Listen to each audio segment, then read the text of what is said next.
You can't work within this corrupt system. Why bother, etc. And John Nichols is going to help us sort out why it is important to both work without the system and still within the system. So I'm looking forward to hearing his comments on that.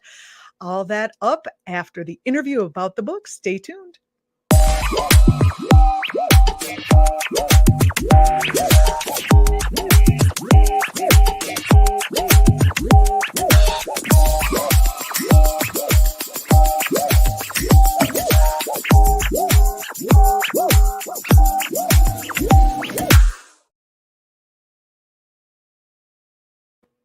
Hi, everybody. I am going to be joined in a moment by John Nichols from The Nation. He is the author of the aptly and perfectly titled Coronavirus Criminals and Pandemic Profiteers, Accountability for Those Who Caused the Crisis. I have to say, I really could not put it down.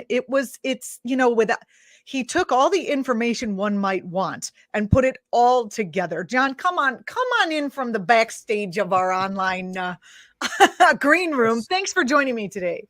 Well, it's an honor to be with you. And if you find an author who doesn't like an interviewer saying they couldn't put the book down, I'd be interested to meet that person because. Well, really though, I have put many books down, and this one was a page turner. I really, as I was saying to you a little bit right before we started this interview, everyone that I know was trying to make their way through the pandemic with, is my own child going to school? Is my mother protected? Am I okay? Do I have to wipe off these groceries or not? What kind of mask? Are we allowed to do this? Can we go outside? Can I ride the bus? These questions, especially at the beginning, that it was very difficult to follow all the malfeasance that went on with these elites. And you have taken much of that and put it together in one book that I have to say was, enlightening, but also very entertaining in the way that you wrote it. So I really appreciate that. What made you want to put all this information together in a piece like this? Well, it started back in, I guess, March, April of 2020 in the very early stages of the pandemic. We had some really jarring things happen in my home state of Wisconsin. Many states delayed voting in the presidential primaries, but the Wisconsin legislature and state Supreme Court refused to allow that. So people who wanted to vote had to essentially risk their lives to go cast ballots. And it seemed to me that even in that very early stage, we saw all of the talk about shared sacrifice and we're all in this together and the country is coming together. I saw that all falling apart. The reality was that wasn't true. The truth of the pandemic, it was quite clear early on, was going to be exactly like so much else that happens in this country throughout its history. And that is that the poor and the working class are told it's shared sacrifice time. You've got to go to work, even though you may be risking your life. You've got to, maybe see your job, shut down or be put at risk as regards keeping your home and things like that, because this is such a jarring reality and it can't be avoided. You just have to deal with it. And then at the same time, of course, the wealthy retreat to their, country homes and their waterfront villas and reap the benefits of the moment. And, Naomi Klein taught us this when she wrote about disaster capitalism and the shock doctrine, the reality that we must always look in moments of catastrophe at those who are seeking to advance themselves politically or to profit personally as a result. And so I decided very early on that I was going to keep a file. And I was doing all my reporting for The Nation and writing a lot about the presidential race and all these other things. But I would always ask people along the way, about aspects of it. And I'd pull down, different pieces of information. And it was pretty clear that there was a book here, but it was a different kind of book than just the story of the pandemic. That story has been told and will be told. And there are going to be many, many great books on that. What I wanted to write about was a unique aspect of this. And that is the impunity of the powerful, the way in which political and economic elites take advantage of us, even in the most difficult and challenging of times. And it was clear after, digging into it, that there was more than enough material to fill a book. In fact, you could probably do a second edition. Yeah, I noticed the title, Coronavirus Criminals and Pandemic Profiteers. Talk about the difference between those two. Sure. I think that there are clear categories that you have to put different players into. And some really are criminal, right? I mean, just what they've done is flat out wrong. And maybe it doesn't reach into the zone of a specific prosecution, but it certainly is a crime. And you put Donald Trump in that category right off the bat. I mean, the guy lied to us. He openly lied about the severity of a pandemic. And then he bragged about lying to Bob Woodward. So, I mean, it's like, well, the evidence is there. It's not very complicated. And so you have someone like that. You have someone like Elaine Chao, the Secretary of Transportation. Oh, yes. That's exactly who I wanted to talk to you a little bit. Go ahead. Well, I'd say again and again, bus drivers and subway employees and, flight attendants and others begged Elaine Chao to issue a mask mandate. Very simple, basic step, a mask mandate for all public transportation. It would have saved lives. There's simply no question of that. But she refused to do so and came up with ever more absurd excuses for why she wouldn't do it. And so to me, that falls into the that's just a crime. It's a crime. On the other hand, then you have people often who get away with it at a much more frequent level, who made huge profits off this, who benefited from it immensely. And in that category, I would, of course, put the pharmaceutical companies, which are reaping profits at a rate that is almost unimaginable. Pfizer and Moderna and some of their partners are making $1,000 a second, $65,000 a minute, $93 million a day, every day off these vaccines. That obscene profit does call into question whether people really feel like they can trust the vaccine. So I have a soft spot kind of in my heart for the fact that these people who don't trust the vaccines, they might have a good reason not to trust them besides being anti-science or whatever. Well, in this case, I'm double vaccinated and I've got my booster. And if there's another booster to be had, I'm first in line. Right. I'm first in line to get it. Sure, but you can see how distrust isn't just something to be said, oh, these right wingers are totally crazy. They're anti-vaxxers or nuts. There's a good reason to distrust pharmaceutical companies. Exactly. But I think that doesn't mean, I think this is a real subtlety here. You can be deeply distrustful and skeptical of the pharmaceutical companies and how they operate, and still believe very much in the vaccines and in the importance of getting vaccinated and the value that they play. And this is really I felt lucky personally because my husband is a scientist, a biologist, and he could explain to me how the vaccines work. I don't understand. They really do work. They work, and they're scientifically based, and he could explain to his family who were hesitant, but not everyone has that, which seems a whole nother segment that we could do. But this gets to the heart of the matter, Julianna, because the pharmaceutical companies, by their extreme profiteering, feed into skepticism, right? They lead people to say, well, they're just in it for the money, right? Now, the truth of the matter is that the pharmaceutical companies are doing the vaccines not because they love doing vaccines, right? They like much higher profit drugs. Vaccines historically have not been particularly high profit. But they were put in a situation by our government where the research was done for them, or immense amounts of the research was done for them. They got advanced contracts that guaranteed them huge amounts of money. So of course they did the vaccines, and they are reaping massive profits. But what you should understand is that the situation we're in is one where it is that sort of crony capitalist combination of government and the corporate sector. Instead of handling it in the public interest, it's done with an idea of, we'll let the market solve this problem, and we'll have the market come in and reward those who deliver the vaccines. Well, that's absurd. The fact of the matter is that we have the capacity to produce vaccines quickly and affordably for everybody in America and people around the world. And that's what should be done. But unfortunately, the way it's been set up is the pharmaceutical companies make massive profits. They literally can't even count the amount of money they're making. They estimate their profits for the year, and it turns out to be dramatically more. And so they're making massive profits, and yet they are refusing to share the data. They're refusing to share the information with other countries and with people who are in need. And so it's the worst of all situations. It shouldn't have been set up this way. It's a mess. And again, I say flat out, get the vaccine. I favor getting vaccinated. I favor getting boosted.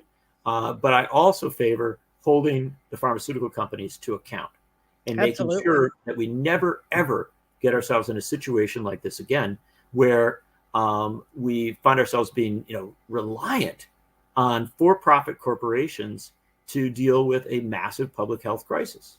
Absolutely. You had Newsweek actually came and took a look, did the piece on you. I thought it was interesting how they put quotes around everything.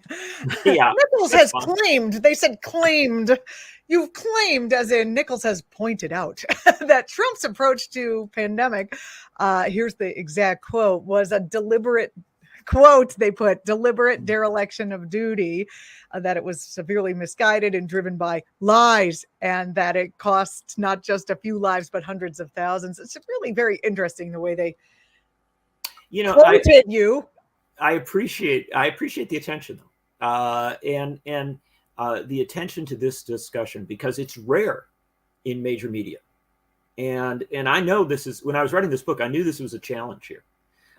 If I simply said Trump's a bad guy, right? Well, you could go on plenty of media and do that. But if you say that Trump is a manifestation of a bad system, right? Of a bad structure, and that he was the wrong person in the wrong place at the wrong time, but that he didn't put himself there, that he got there because we have a political system in our country that rewards impunity, right? That allows for narcissistic, self-serving, deeply troubled people to get into positions of power. And then we get hit with a pandemic, and what do? They act as narcissistic, self-serving, deeply troubled people and do horrible things. So we got to ask the deeper questions about, what's wrong with our system. And frankly, the way to get to those deeper questions is by holding people to account. You answered my question a bit ago, but I'm going to pose it again in case you want to go deeper. You said, again, Trump had a deliberate dereliction of duty. How do we know he wasn't just an idiot?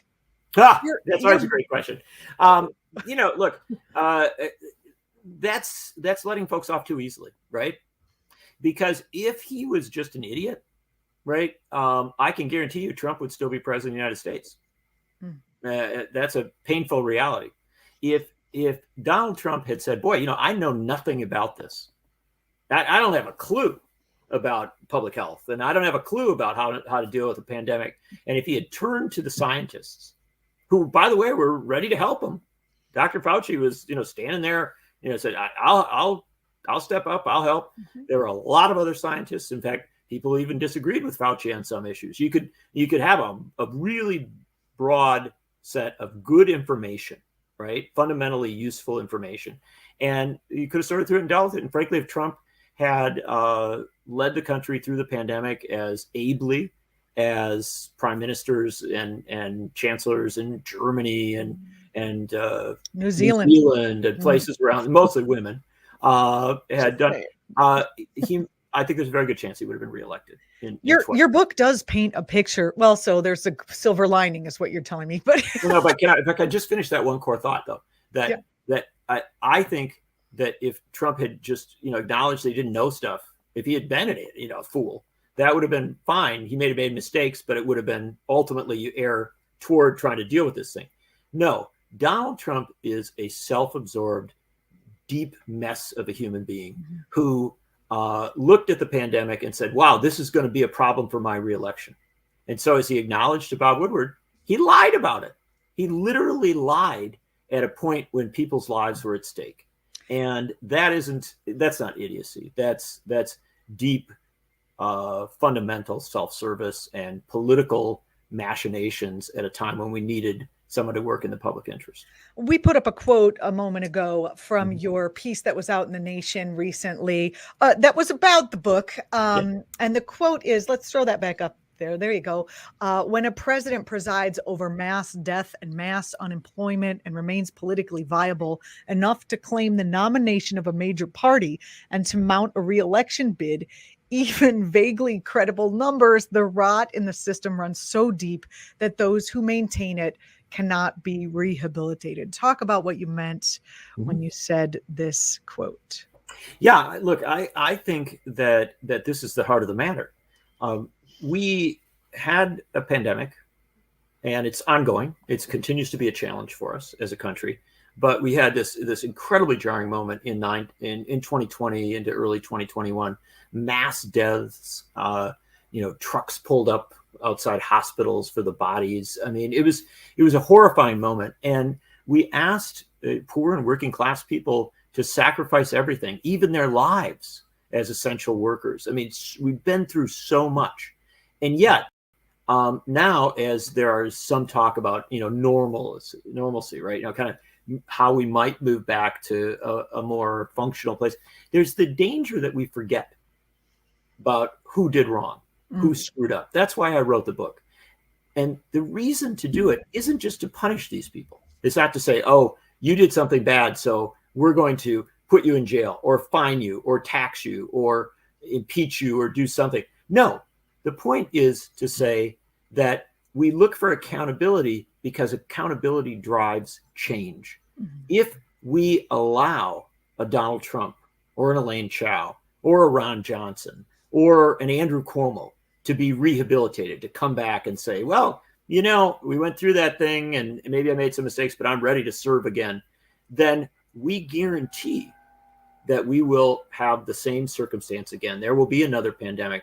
And whether it's a Donald Trump in that position or someone else who is just as pathological as he, will end up in the same situation. So breaking the cycle is the key. And you can't rehabilitate those who led us into this crisis. Similarly, you can't fail to address the systemic problems that allow such people to get power, both in our politics and in our economy. Do we have mechanisms to actually hold these people accountable, working mechanisms? Yeah, one of them is called elections. But I said working, John. Yeah, I know. I realized I heard every word you said, and I completely respect the cynicism and the frustration about it. But we actually should be conscious that we had an accountability moment in November of 2020. Donald Trump was voted out of office, and I will argue as on the highest mountaintop that the key reason he was voted out was because of his absolute mishandling and deliberate dereliction of duty as regards COVID. So I think there was an accountability moment there. I think you also had an accountability moment in Georgia, which gave control of the U.S. Senate to the Democrats in 2020. So that can happen. And I think we shouldn't underestimate it. But it can't be the end of it. There should be a whole host of accountability actions. There should be investigations by the Congress, House and Senate at the highest level. There's a House committee that's looking into this right now, and they've done some good work. I give them credit. But do you know anything about it? No. We know everything about January 6th, as we should, because January 6th was a huge deal. We know a lot about, a whole bunch of other things. But the inquiries into who did wrong and who screwed up around the pandemic, that has not been raised to the level it should be. So I recommend doing what happened during the Great Depression, which was that they established something called the Pacora Commission. It was a Senate-driven commission with a former mob prosecutor, a guy who literally prosecuted mobsters going after bankers. And that seems fitting.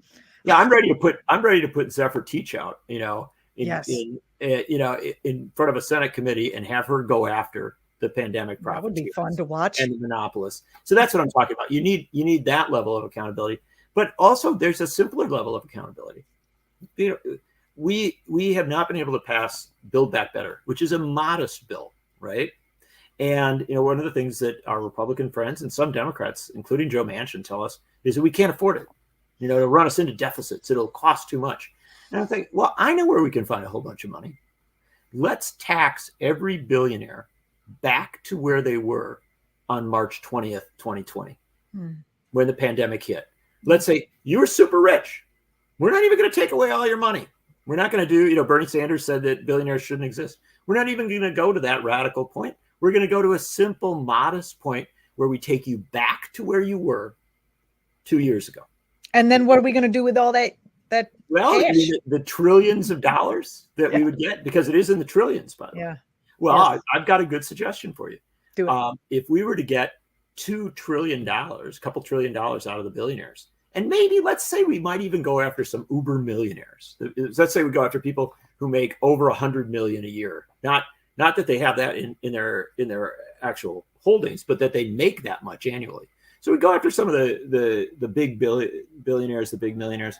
You're talking about raising enough money in the trillions of dollars that you can pay for all of Build Back Better, right? No, these are good ideas, but the mechanisms. I'll tell you what the mechanism is. Yeah. Run for office on that instead of the BS that people run for office on. There are Democratic consultants right now who will say, oh, well, we should talk a little bit about this and a little bit about that. And, people are feeling uncomfortable. Push it aside. You run for office saying, if I get in the U.S. Senate, if I get in the U.S. House, I will seek to tax the billionaires back to where they were on March 20th, because an essential worker shouldn't have had to die while a billionaire got dramatically richer. And I will also, you know what I'll do? I won't do it, but somebody else should. Let's say, let's pause and think about this. There's so much to talk about. It's an endless gold mine from a political messaging standpoint. It's like we had a situation where nurses were literally putting garbage bags on them to protect them against the virus in the early stages. And Jeff Bezos and Elon Musk were thinking, I'm making so much money, I think I'm going to fly into space, right? Juxtapose these realities. Yeah. And the fact of the matter is, I think we can change our politics. I don't have any doubt. All right, we can change our politics. We're going to talk about that in our second segment. So I'm glad you brought that up, because you've teased what the second segment is going to be about. But it's interesting. We talked about the dereliction of duty. Not to come back to that point. It's very clear about Trump's dereliction of duty, but it does seem like there was a coordinated dereliction of duty that was just waiting for something like this to happen, where these people could all take advantage of their pet projects, like absolutely a privatization of schools. Like, none of these people that you have in your book, let me name some of the names up here, they didn't do anything to help, and they pushed their libertarian leaning ideas forward. You've got one of the chapters, how Betsy DeVos tried to leverage a pandemic to privatize public education. The next one, these are two of my favorites, Elaine Chao, let them die. She was the head of transportation, and she just was like, I'm not going to do anything. Mitch McConnell's fatal bargain, how Rand Paul got COVID-19 wrong, and wrong again. And he keeps going wrong. All of these different people, they were coordinatedly in lockstep of dereliction of duty. Yeah, I think that's a phrase that I wouldn't mind borrowing. Lockstep dereliction of duty is pretty good. The next book. But thank you.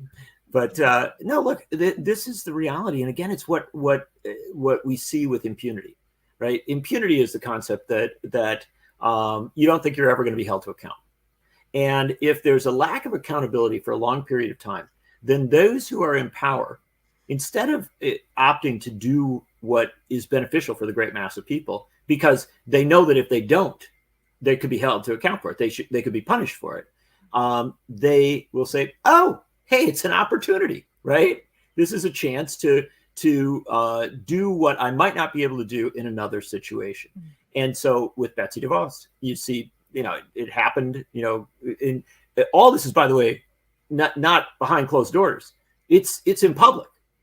Betsy DeVos went on Tucker Carlson's show and said, well, these schools, they keep doing mask mandates and they're not sure they want to open yet because teachers might get sick and die. Well, if they're not going to do it, maybe we should just move the money over to the private schools that will open, right? So here she connected the two things directly. She literally said, we're going to use the threat of taking public money away from public schools and giving it to private schools in order to force the public schools to do what we want them to do. And that was classic. And in those, in both that case and the case with Elaine Chao, who was, of course, the Secretary of Transportation, right?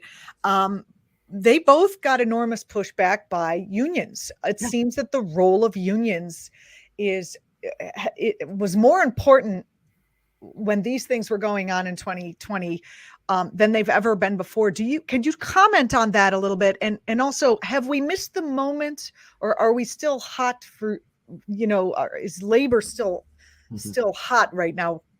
I think labor's still hot. In fact, we've had some real wins for unions in this moment of not enough people to fill jobs. People who are in jobs have a lot more leverage, and they've often been turning to unions to try and advance them. But if there's a hero in my book, or heroes in my book, it tends to be trade unionists and the unions themselves, because in situations where you had strong unions, they were able to push back against corporations and say, hey, hold it, we need to be protected. We need care here. Where there weren't unions, that's where you saw some of the worst things happen. And early on, when I was writing about the pandemic, and I covered it on a very regular basis throughout, I did a lot of interviews with the transportation unions because they were deeply concerned about what was happening to bus drivers, subway workers, and others. They were dying. And their pushback actually was very, very effective. They got protective shields in buses. They got masks, and when vaccinations came, they got them in the front of the line. They did a lot of good work there.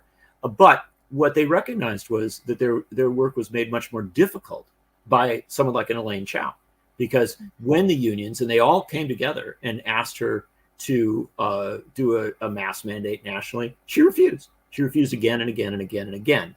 And the same thing happened with Betsy DeVos. The teachers unions were saying, look, we've got ideas for how we can get the schools reopened, how we can get kids back into schools that'll be safe for teachers and safe for students.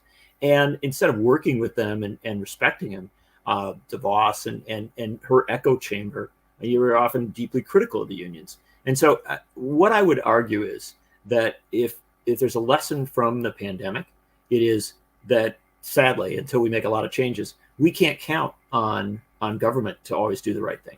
And we cannot count on the corporations to do the right thing. And so you need very strong unions.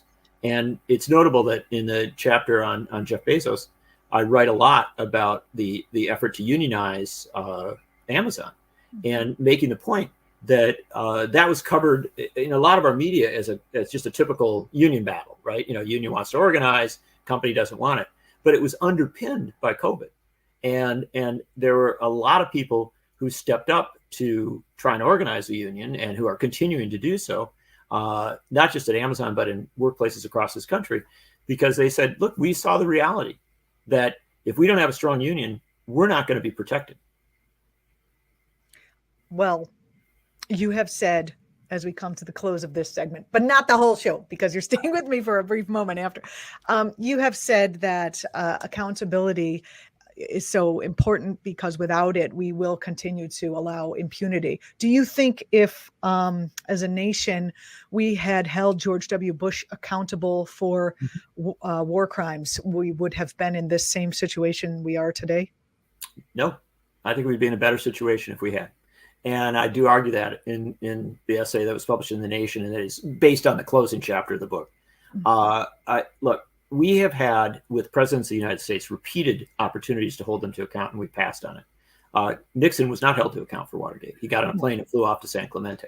Reagan was not held to account for Iran-Contra. And Bush was not held to account for the lies that led to the war in Iraq. So we see in different areas, right? Political corruption, international scheming, a war, no accountability. And we see that similar things in the private sector as well. again and again and again, a lack of accountability. And then we're shocked when those who come into positions of power are self-serving and do not begin to have respect for the public interest, the public good. The bottom line is a failure of accountability over time adds up to impunity.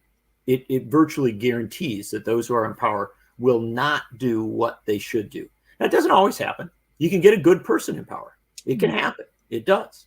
But the danger is so great that the demand for accountability has to come forward. And I can tell you this, that one of the reasons that Franklin Roosevelt was so successful as a president during the Great Depression and going into World War II was because he never, ever limited accountability. They held bankers to account. They held war profiteers to account. And they taxed corporations. They taxed excess profits. They taxed the wealthy. We talk about in this country, we used to have a 91% tax rate, right? That extended out of World War II and into the 1950s. In the boom era of the 1950s, when so much of America's expansion occurred, right? We had a 91% tax rate for the marginal tax rate for the upper income folks.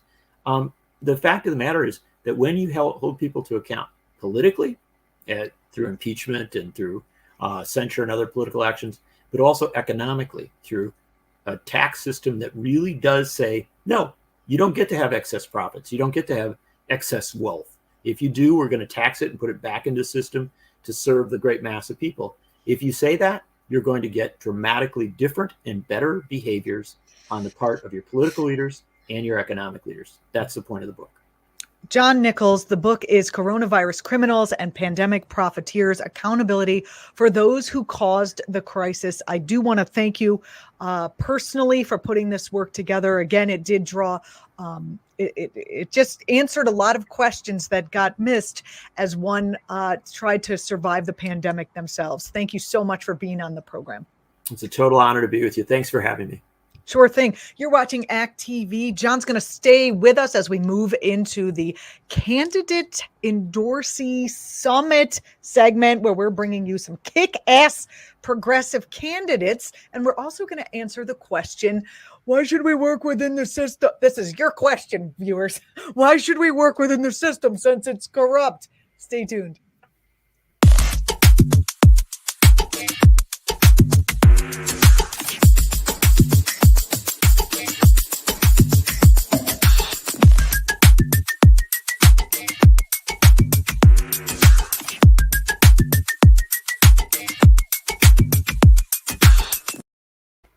Hi, everybody. You're watching ActTV.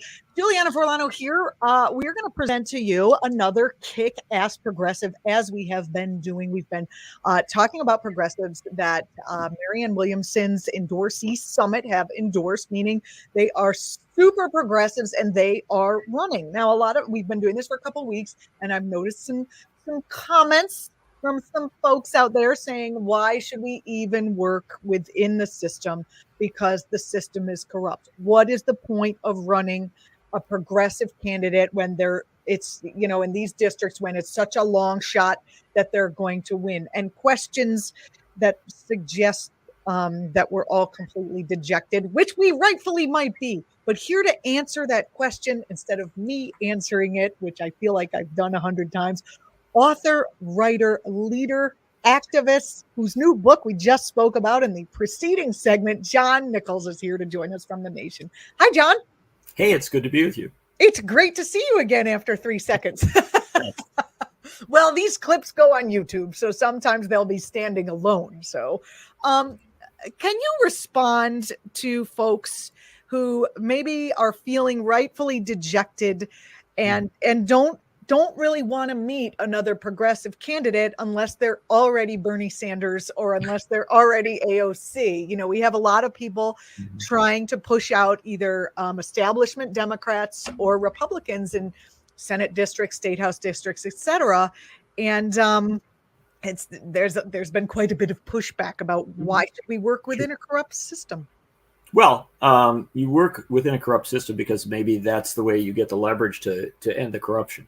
Right? You work outside and inside. And I've always been an advocate for an inside-outside strategy. It is totally appropriate to work within the system because, like if you're trying to, like open up something that's tightly packed, right? You may have to, get in there and leverage it a little bit, and then you pop it open, right? Mm-hmm. Well, you go in the system not to maintain the system, not to keep it working as it is, but to pop it open, to create that opportunity where you can actually make change. And it is sometimes valuable to work outside the two-party system. Bernie Sanders did that. He came up as an independent. He has always been elected as such. It is sometimes valuable to work within the system. AOC did that. She challenged a Democratic incumbent in a primary. She won and did it that way. And to me, that's the answer on all of this, is you're seeking the change, and you will do it by whatever method may work. And I've never been so respectful of the Democratic and Republican parties as some people who say don't work within the system. I know that some people think, oh, they're all powerful and stuff like this.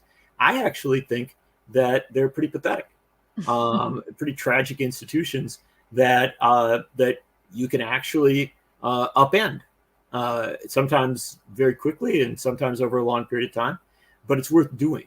And in the new book, I talk a lot about systemic problems, and when you're talking about coronavirus criminals and pandemic profiteers, these are different players. Many of the criminals operating in the political sector, many of the profiteers in the economic sector, but you could flip them around, right? The game gets played in all sorts of different ways. And what I argue is that we need systemic change.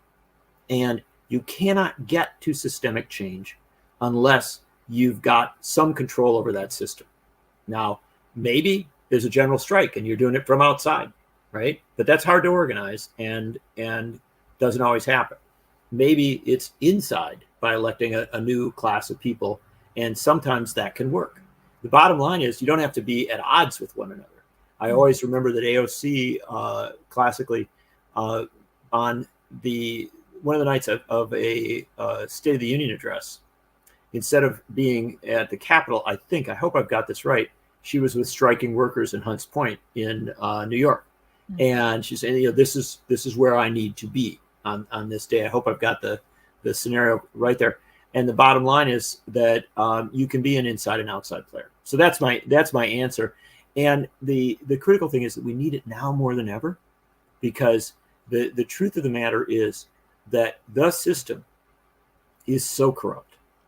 It is so dysfunctional. It is so wrong-headed that we got hit by a pandemic, and instead of a pure, decent, humane public health response, we literally had politicians who lied to us, who blocked appropriate responses.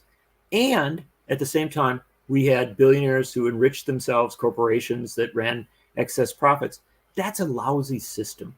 John, and that's a system that needs to change. Several questions have come up while I've been hearing your response. One is many people think that all of the players that you've mentioned, whether it's be Bernie Sanders or AOC, are all considered within the system, whereas the outside of the system would be, sometimes people even consider labor within the system, but the outside of the system would be something like the Sunrise Movement, and then they get invited into the system, and then there's a whole conversation about whether that's good or not good, etc.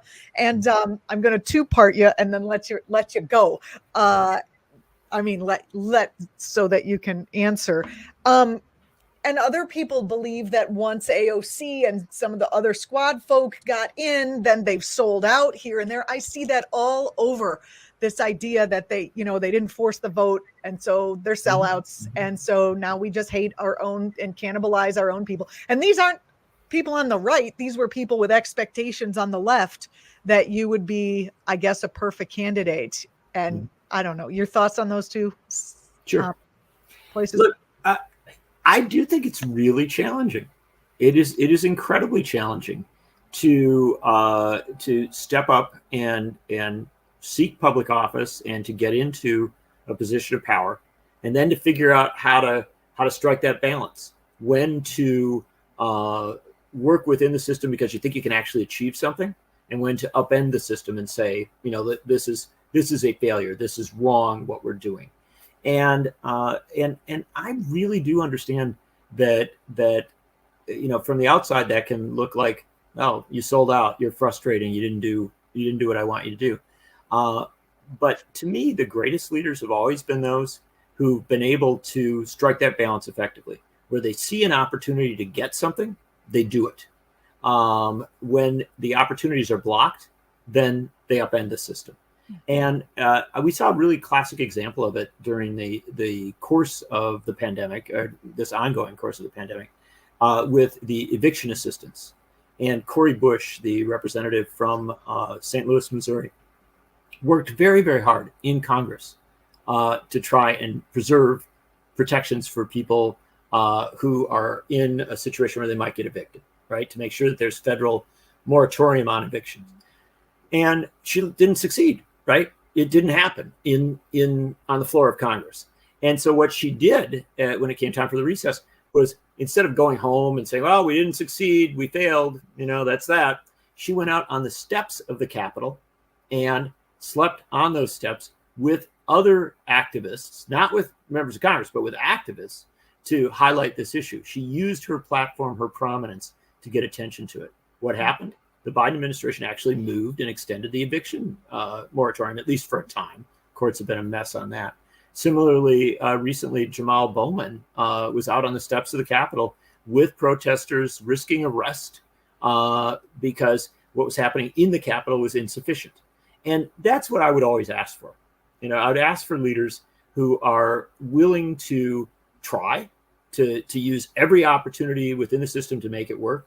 But if it doesn't work, then to step out of it and to push it and to challenge it using the prominence that they've gotten from their elected position. And that's rare, to be honest. And that's, I think, why you see this sort of rising dissident grouping within the Democratic Party and outside of it, challenging a lot of incumbents and saying, you don't do this. You're not willing to go outside if the process isn't working. And so I think that's where I respect the people that are doing the experiment, that are trying. And I know they'll make mistakes. And I know you aren't going to see perfection at every turn. But as somebody who really wants to see radical change, I don't want to foreclose any option for achieving that change. I feel the same way. That's how I feel. John Nichols, author of the new book, Coronavirus Criminals and Pandemic Profiteers, Accountability for Those Who Caused the Crisis. I'm about to showcase a woman who is running for Texas 20, District 20 in the U.S. Congress, Jessica Mason. She grew up in poverty in South Dallas. When she was 7, her mother could not afford $20 for medication to treat her asthma. It resulted in her having a collapsed lung. She vows and says that, Washington will not change her. She was in the Navy. She enlisted and then was able to put herself through college. She served as a medic for 5 years, and she really wants to fight, on her platform is fighting corporate money and the way it influences politics. She is one of the, unbossed types, and I'm not sure she is awesome, and I'm not sure if her chances are all that great in that district. And we are showcasing a number of people who are in that position, long shotters. Can you talk to people about why it's important that even if it's a long shot, these folks continue to run for these seats? Well, yeah, I'm not here to endorse or disendorse or whatever any individuals. I'll let you do that. But what I will tell you is that that as somebody who's covered a lot of politics over the years, I've covered a lot of long shots who ended up as winners. And the classic example I always use is Bernie Sanders himself. Bernie Sanders ran 4 statewide races in Vermont before he won an election. He lost 4 times. And the interesting thing about that was that each time he went into those races, he got a little more attention, he got a little more support, a little more sympathy. And ultimately, he got to a point where he stepped out of running for statewide office, but ran for mayor of Burlington and got elected by 10 votes. And so the thing to understand is that people who run as long shots often become our leaders. And they often end up with a thicker shell, like a tougher persona, because they have run and lost. They know what it's like, or they've had to take on power. AOC ran and won her first time. That was amazing. But the bottom line is that people who are willing to take that chance and who keep at it, I think often become some of our most important political figures. And one of the fascinating things about Bernie Sanders is that he got elected as mayor of Burlington, and then he ran for governor of Vermont and lost. He ran for Congress first time and lost. He was willing to run and lose because he believed in the ideas more than in his own political advancement. And ultimately that paid off, right? Ultimately that got him to a point where we now are talking about him as relatively iconic figure. And I think that's the lesson of it.